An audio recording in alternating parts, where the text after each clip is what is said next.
Okay,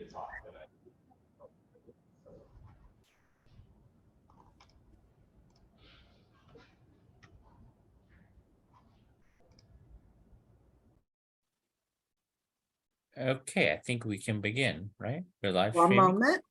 Okay.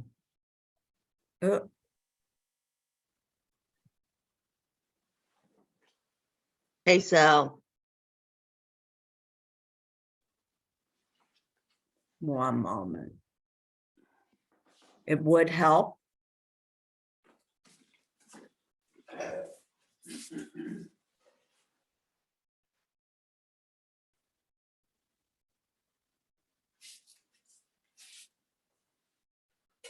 Beautiful. Yeah, We're we can live go. streaming.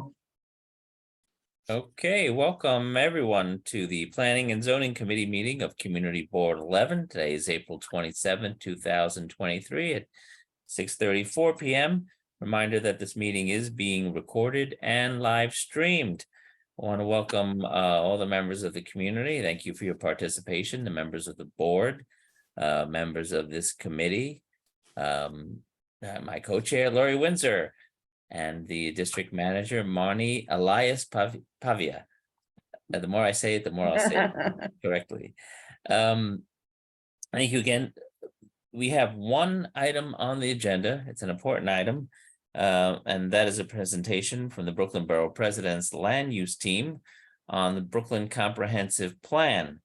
Please note that the ULURP application for 1421 86th Street rezoning was withdrawn by the applicant, and there'll be no further action by Community Board 11. Thank you once again. We have Ethan Ash with us from the Borough President's office, and I believe he'll be joined by a colleague shortly. So why don't we welcome Ethan, and if Ethan's ready, you can take it away, Ethan.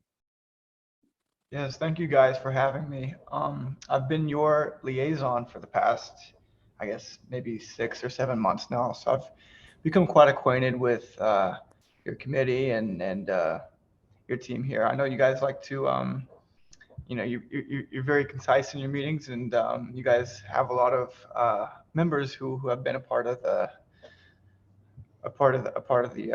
board for quite some time. So I appreciate you taking the time tonight to allow me to present what we've kind of come up with here as a new office. As you may know, Antonio is on his 2nd year now as Brooklyn Borough President.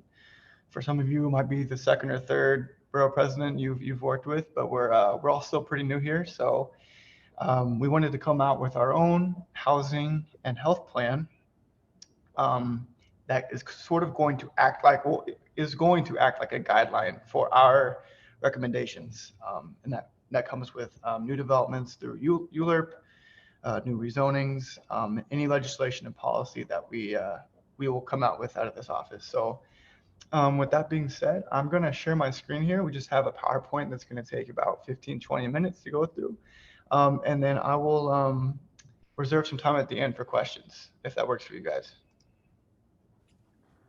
Mm-hmm. Awesome. Okay, so as you guys may know, there have been quite a few plans that the city has come out with, whether it is a housing plan, a health plan. So this plan that we're coming out with is a guidance for community stakeholders to implement our goals for the Borough President. And this is going to help guide us in our land use decisions and our recommendations. Like I said, this is just for us. This is not going to be implemented onto community boards or city council members. This is just for us to go off of, so that we, as an office, are all on the same page. And we wanted to share that with you guys so that you know where we're at as well. So what is this plan not? So this is not a substitute for a citywide comprehensive plan. This is just for our office in terms of Brooklyn. This is not a substitute for ongoing local plan efforts. So I'm sure you guys have your own community effort or your own local planning system. So we're not saying that this is what you guys have to go off of. We would actually like to work with you guys and kind of come up with a comprehensive or concise plan together. So with that being said, this isn't finished or complete by any means. We are still working through it, and that's why we're presenting this to you today, so that we can get some feedback from you guys, because we are still coming up with new recommendations. We're still working on our goals, and then hopefully by June, we will have a complete and fully developed report that'll be published and will be public. So we're doing this with every community board just to see where you guys are at and how you feel about it. And then this is not a rezoning. So this is not just some sort of rezoning plan that we're going to come into your neighborhood and rezone everything all of a sudden, you know, so we don't want to scare you too much. So I don't know if you guys know this already, that's great. But if not, this is kind of like a refreshing slide. So what are the borough president's responsibilities? So obviously we're in the ULIP process. You guys have 30 days, we get 60. And that comes with any new development that's going to come through ULIP, that comes through rezonings.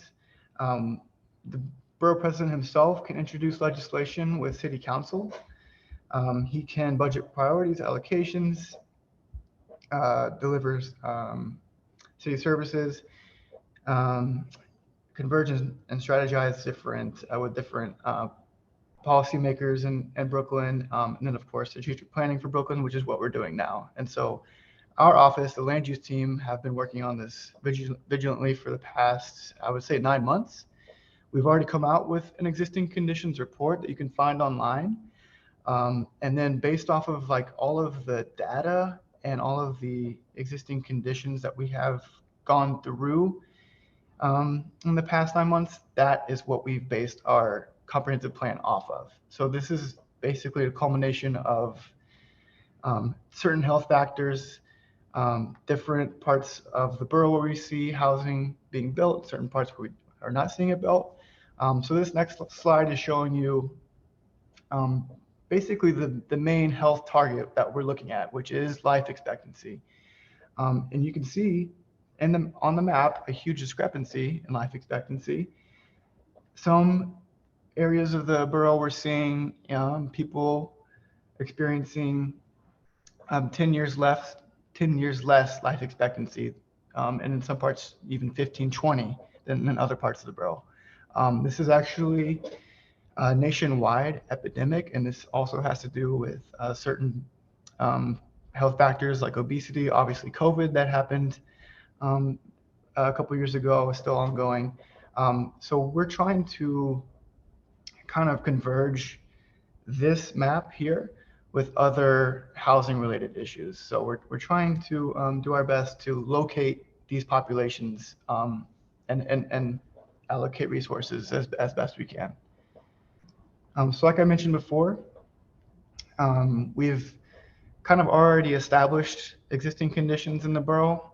And we did that with a few advisory communities. The first team we really worked with was RPA. They've done quite a few plans in the region. And then we've also worked with Hester Street for public outreach. And so in late November, we held a town hall on those existing conditions and got quite a bit of feedback. And with that, we've been able to kind of work through how we need to present certain ideas and certain data. And like I said, again, this isn't just strictly a housing plan. We're really trying to focus on these health disparities as well. And so this is just kind of a slide showing you how that process worked. We've engaged with several other advisory committees. I think over 20 or 30 different, private and public agencies within the borough as well. And this is just kind of like showing you how we got to each framework. So we have our specific goals that we would like to see. With that, we have objectives and we have recommendations, and then we want to change those health disparities and some of those housing disparities with certain metrics. So like I showed you on that last slide with life expectancy, we would like to see certain parts of the borough increase life expectancy, right? We would like to close that gap. So we would actually like to see those numbers change while we're in office. Okay. Um, so our first goal here is environment. The map shown is a heat stress map. This is a vulnerability index based off of a metric that includes things like access to cooling centers, reflection of pavement, access to local greeneries, tree canopy, land cover. And as you can see, obviously East New York is suffering quite a bit from heat stress, and that has had an impact on life expectancy. So this is kind of an example of something that we would like to work on. We would like to increase open space in these high heat vulnerable communities, increase splash parks if we can, expand air conditioning to all residents, and increase tree cover. So with those recommendations, we can push policy legislation to hopefully move that metric, move that meter a little bit. So these are our 4 land use frameworks. The top left, and I'm going to go into these a little more in depth on the following slides, but this housing growth in the top left is kind of based off of transit and transit zones. So we're mainly focusing on where we can get housing close to subway stops, subway entrances. And then we are also expected to be in coordinates with the development of the IBX. I don't know if many of you are aware of what the IBX is or have heard of it or what process or what stage it's in right now. But basically, it is a light rail train that's going to run from Sunset Park. It's going to go through South Brooklyn. It's going to pass by Brooklyn College, and it's going to go up into Queens. So development on this rail is supposed to start in 2026, I believe. So we're still a little far out, but we are sort of basing our planning in South Brooklyn around that development, as well as our frameworks. Yeah, so these next 2 slides are basically just going over, again, how we get to those certain recommendations and metrics from our goals. And this will be included in the report as well.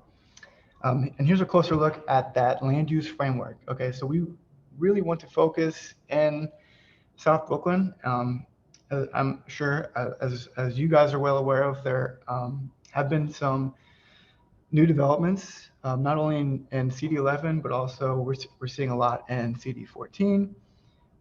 We're seeing new developments in CD5, CD17. And a lot of these developments, like I said, are based around where we can get people on public transportation. You guys have the D train, which is great. We would like to see expansion around that if we can. And so how we came up with that metric was basically within a quarter mile of a subway station, we would like to see neighborhood nodes. We would like to see commercial parking. We would like to see high quality transit. And then within that half-mile core, we would like to see connections into neighborhood facilities. Residential parking permits is a big one that we've talked about and might try and make legislation on. And this is just basically part of our overall fair share housing growth that we would like to see borough-wide. And I'll get into that a little more on this next slide. So this map here is showing population and housing change from 2010 to 2020. So those blue gradients that you see, that is population change. And I don't know if you can see this metric here, but every community district has grown. CD11, I think you guys are right about 6 or 7% population change from 2010 to 2020. And as you can see, you guys have had quite a bit of housing development as well. So these yellow circles, the size is in correlation to the amount, the size of the development. And then of course, the location is exactly where that development is. And so we're basically showing this to show you that North Brooklyn has kind of done their fair share. Also, they've had the biggest population change, right? So we would like to see community districts that have gotten more immigration to kind of keep up in terms of housing as well. And then we have the IBX shown here as well. And here's another look at that transit-oriented development like I was talking about earlier. And within a quarter mile, we'd like to see those neighborhood nodes be able to accommodate larger developments in general that have more units. And then within a half mile of the subway stop, we'd like to see housing that is, still characteristic of the neighborhood. It doesn't necessarily stick out like some of these other developments that you see are. And then within the, I guess, after a half mile, we'd like to encourage ADUs, which is basically just an additional unit that's added to a house that could accommodate maybe like an extra like parking garage or an extra unit, and then duplexes as well. So on to parking, which is a big topic in the borough, obviously. So we're basically just going to come out and say the city is growing, and we don't want to necessarily say that we're going to create new on the street parking, because as you guys know, it's pretty congested already. We would just like to kind of change the streetscape so that we have designated parking spaces for residents that kind of differentiate from people who are coming in from out of the borough and using parking spaces that other people who live there need. And so that's kind of where that residential parking permit comes into play. So a residential parking permit would signify those who live in the borough from those who don't. And so we are working on that. We're in talks with the mayor's office and other city council members on that.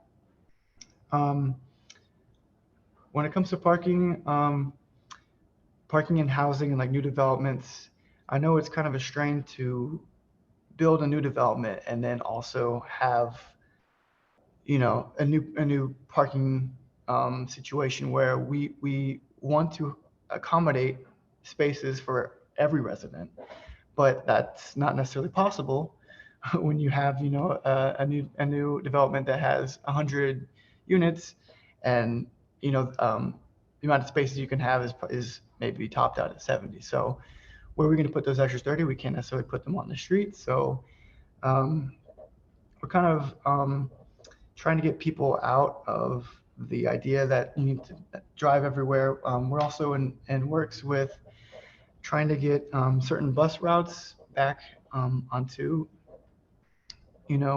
where they were before. And I know that there's a new MTA bus reroute design that's coming out. It's going to drastically affect some areas of the borough more than others. And so we're really just trying to focus on what that streetscape looks like, whether it's a protected bus lane or a truck loading zone, or if it's a marked parking space metered.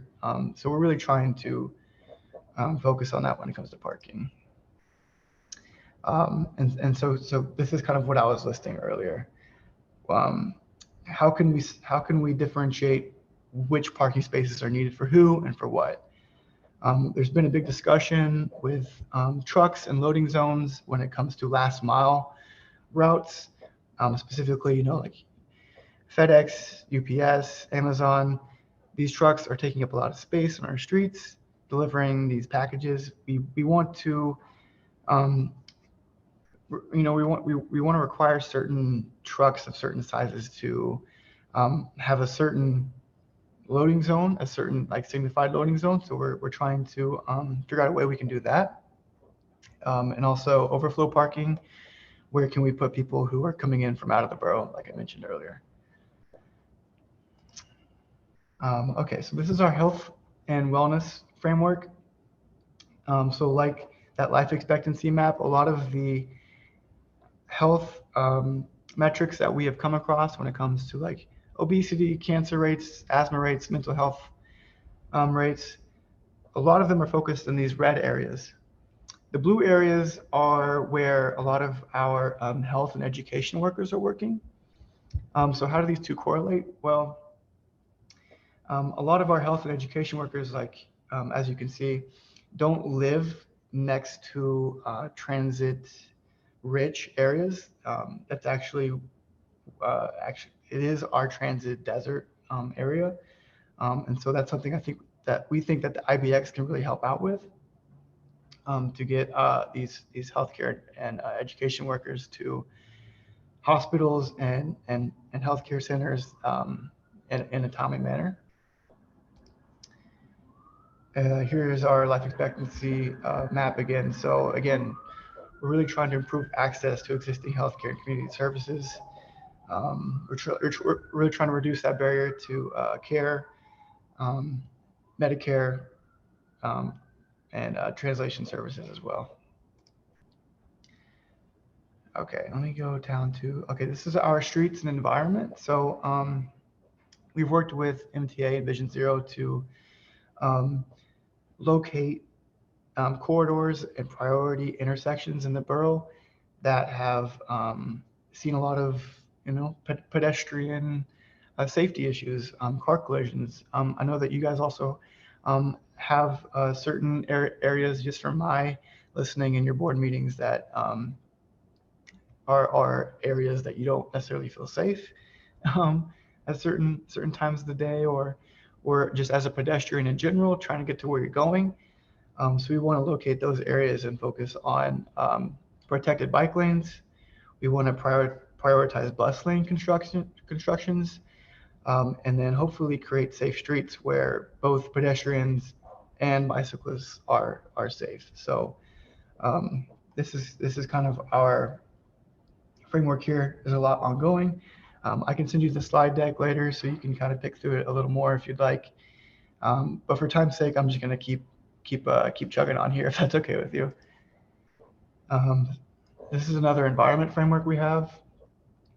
This one is showing PM 2.5, which is a particulate matter that is emitted from trucks and industrial manufacturing factories.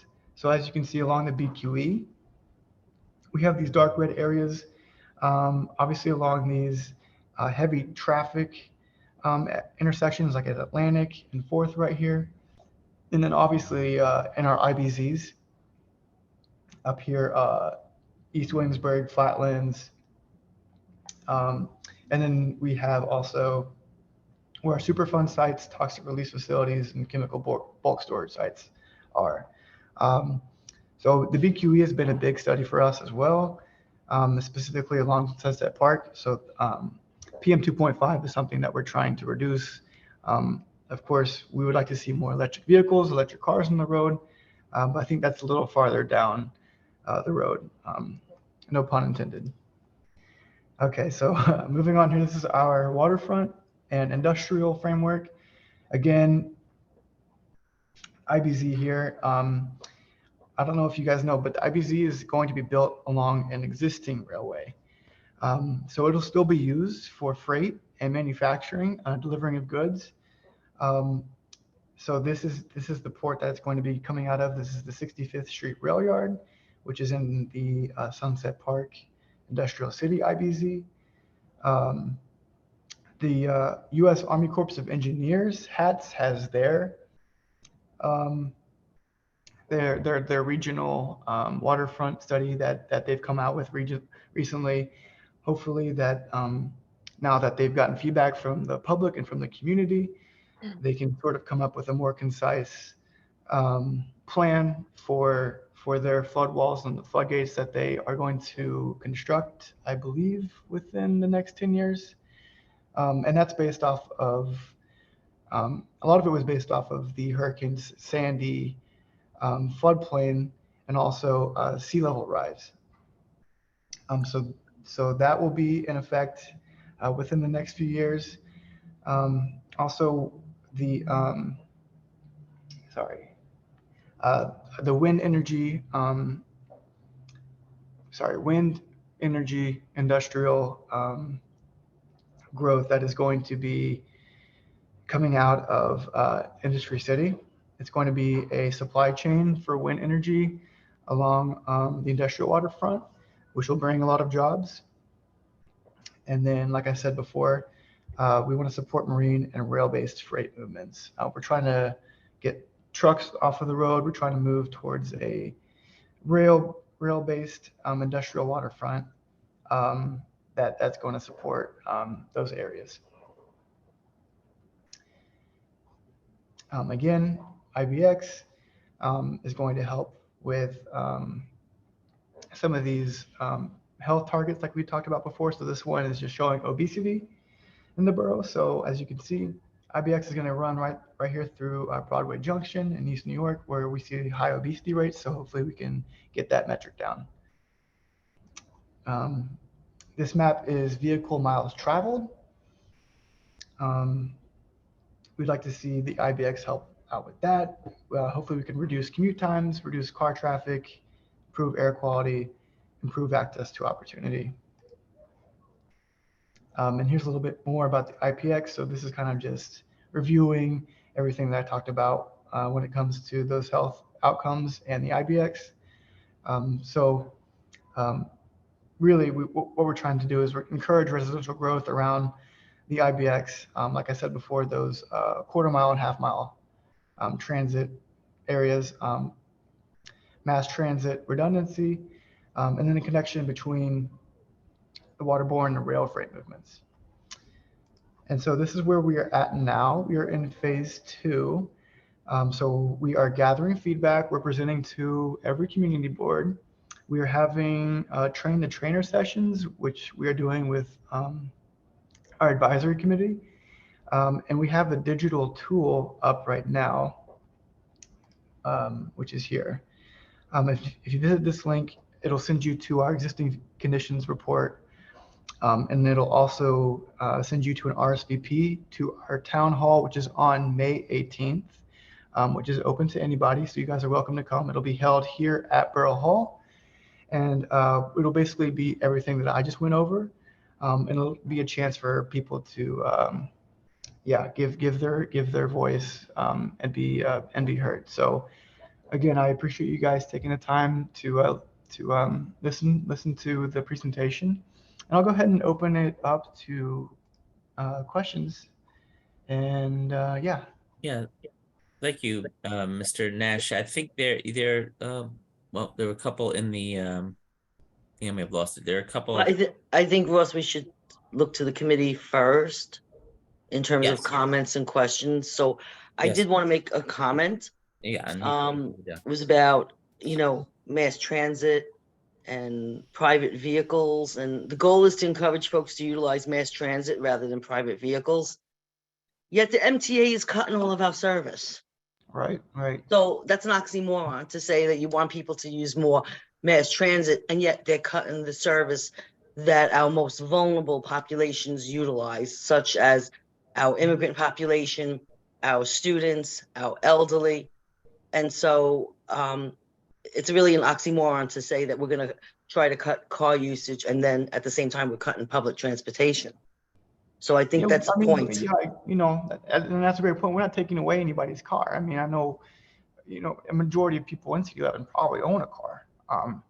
We're pretty much just trying to promote housing if we can along the existing subway line.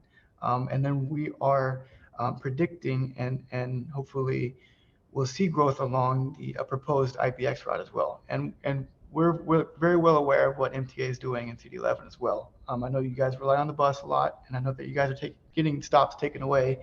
We're not in favor of that either. But there are certain things that we don't have control of. So I totally agree that it's not like we can just tomorrow you go to MTA and say, hey, we actually need these stops, in City 11. But yeah. So no, I understand that, Ethan, and I'm not saying that, but I'm just saying that when it's that whole theme of trying to minimize private car usage, it's just not going to be feasible, especially with, let's say, with the train lines. The trains are so crowded as it is now. that they're packed and the service is not always the best. Yeah, And then yeah. add more people to that. So I'm just saying, possibly before any of this goes forward, there needs to be discussions for maybe the borough president's office with MTA, and how can that be improved first before trying to put more people into the system. Yes, and that's great. And so what we're going to do is we're going to take what you said and we're going to take it to the BP, and hopefully we can have that discussion with MTA. Mr. Nash, I guess a comment and I guess an inquiry of sorts. We say this is not a zoning plan. Hmm. However, there is zoning and there is impact and things. There's the Euler process. We just had a very interesting meeting the other day. And we had other projects, along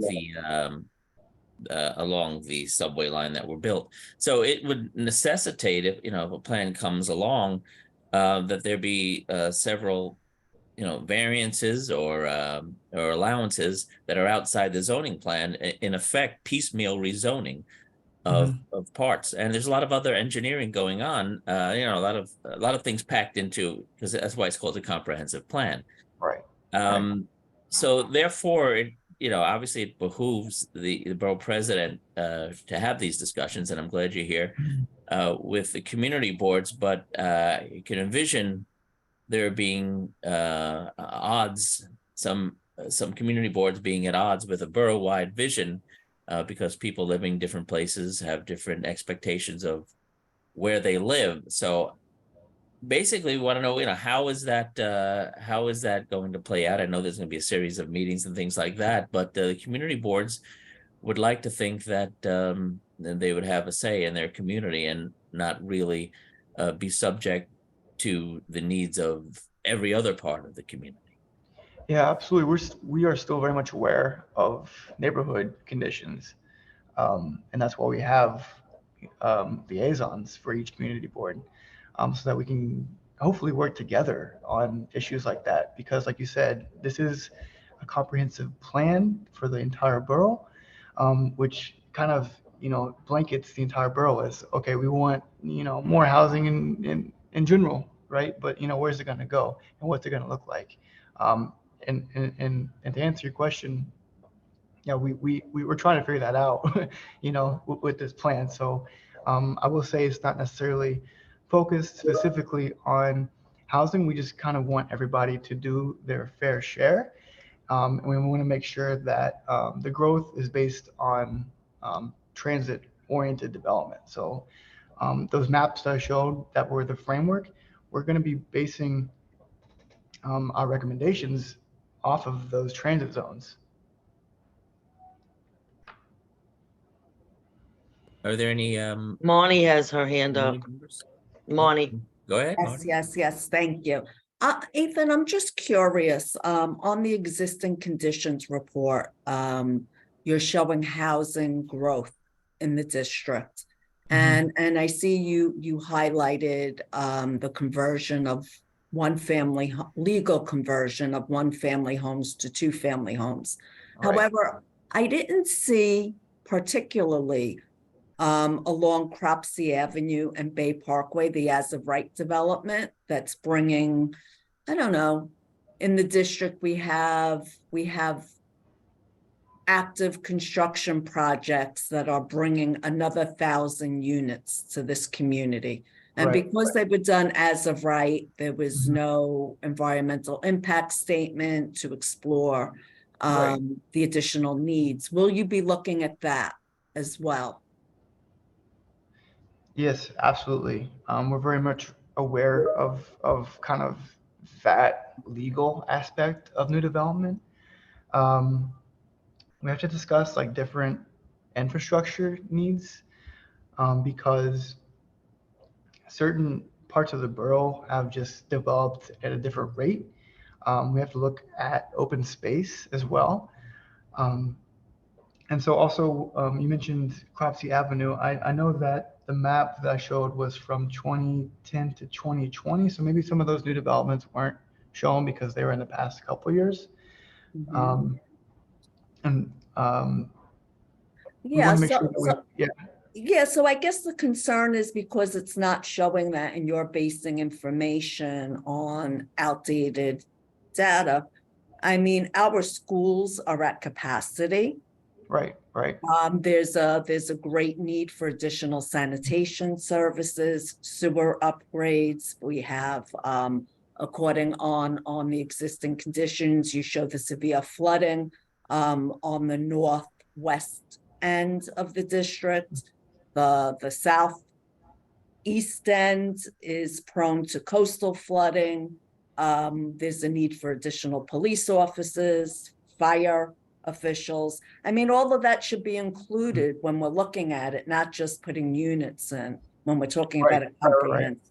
I just wanted to put that out there and Oh, no, thank you. really make you understand the Because- existing conditions in Can I our just- community. Can I Yes. just add on to that? Because one of the things that it should be noted, for many, many years, School District 20 has been the most overcrowded school district in the entire city.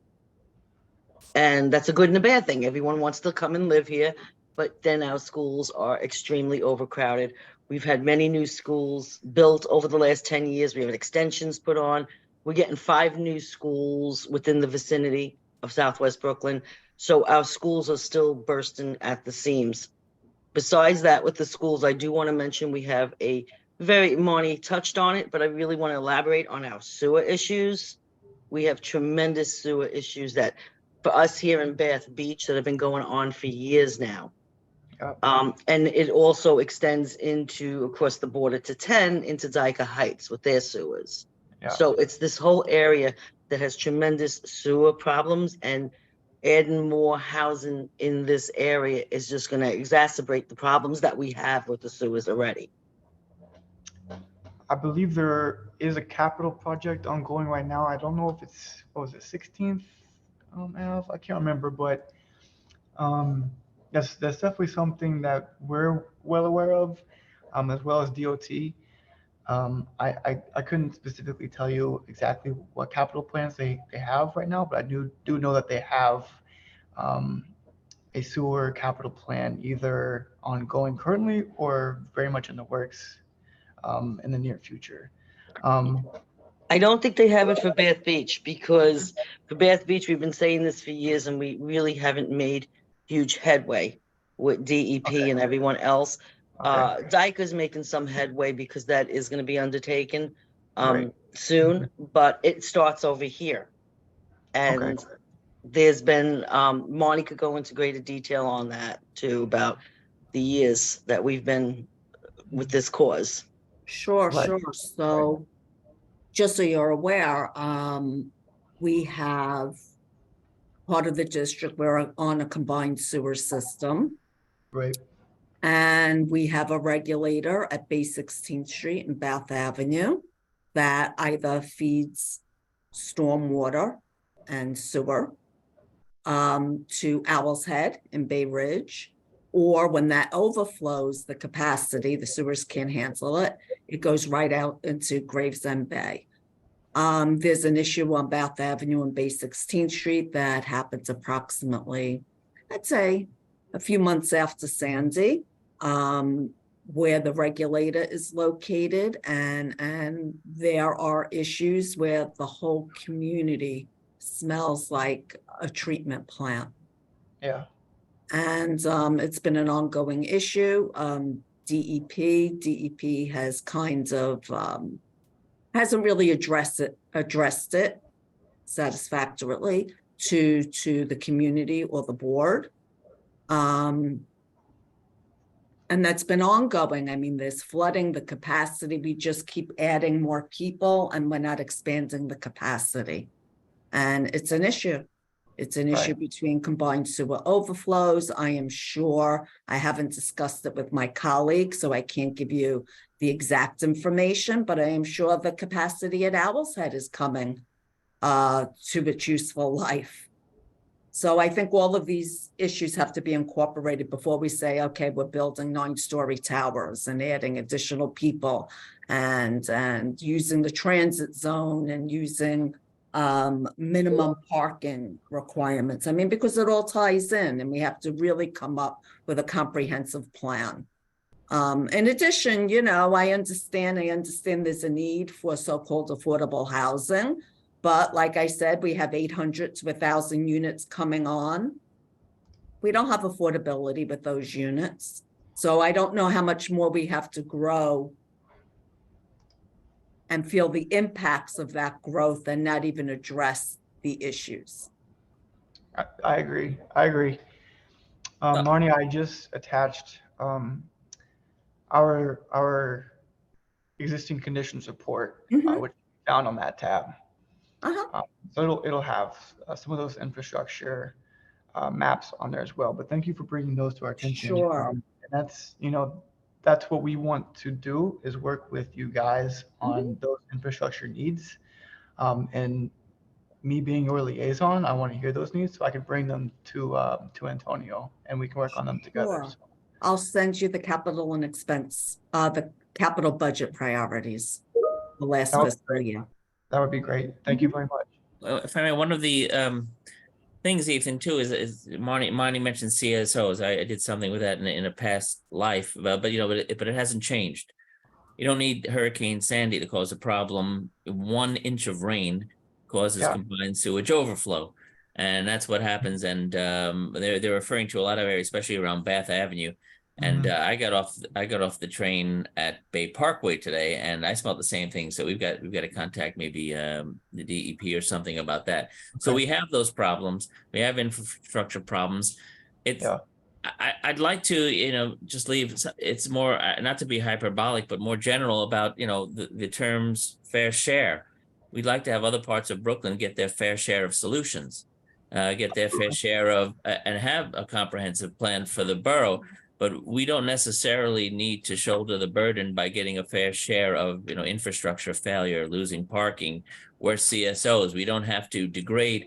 You don't want the entire borough to be buried and our communities to be buried in problems. We don't want to share those problems. We want to help solve other people's problems. Oh yeah, So I that's where agree. some of the gist of it is. It starts to bother people. And I think Okay. you addressed Okay. it. Thank you for that. Thank you for that. Thank you. Anybody else from the committee have any questions or comments for Ethan? No? Andrew? Just to clarify, thank you for the presentation, Ethan, and to your office. Looking forward to getting the hard copy sent to us, whether digitally over email or actually in paper, in person next time. I was just wondering, when you're if this was already answered, I'm sorry, I've had technical difficulties.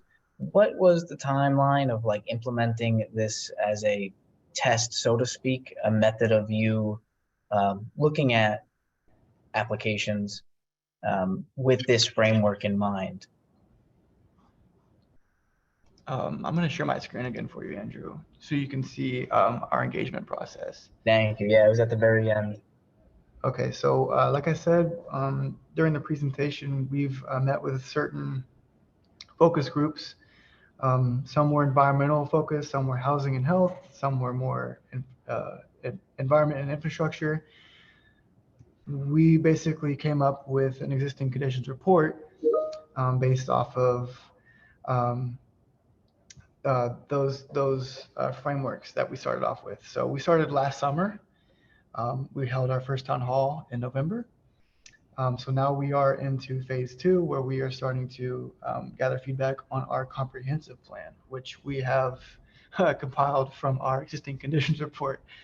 So it's a lot of like ongoing steps. There are obviously a lot of people involved, a lot of different agencies involved, and we're trying to really just hear as many different voices as we can, including yours.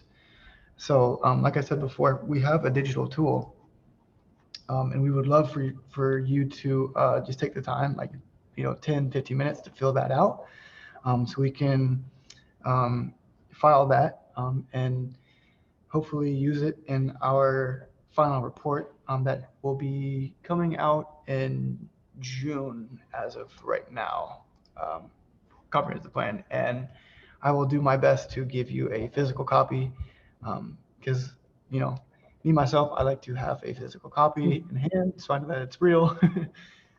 So yeah, and Appreciate it. I can send you this slide deck as well, so you have it to reference if you need.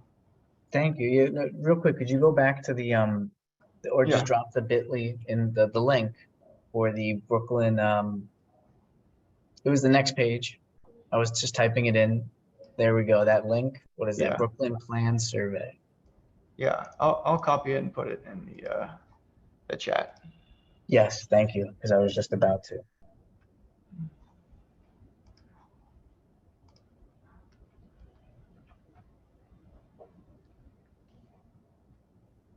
Any other questions or comments? I don't know, Ethan, if you could see the question and answer. Patricia Oh, just okay. made a comment, I'll but make it her in there. last line is basically, I think what some of our committee members are trying to say, we need to make sure our house is in order before we start adding for more people to live here. And I think that's basically the gist that we were trying to get at, is that we already have issues here. Mhm. And before we make the problem worse by adding more housing and more people to it, we really should try to resolve and have a game plan in place for the existing issues. Absolutely, absolutely. I totally agree. You know, we're not trying to take away your cars and build, 200 new units tomorrow. We're really just trying to come up with a plan as to how can we do this comprehensively, and also, neighborhood to neighborhood, figure out what those infrastructure needs are before we, go through with anything further. So, yeah, I hope we're on the same page with that. I didn't want to scare you too much with housing and parking.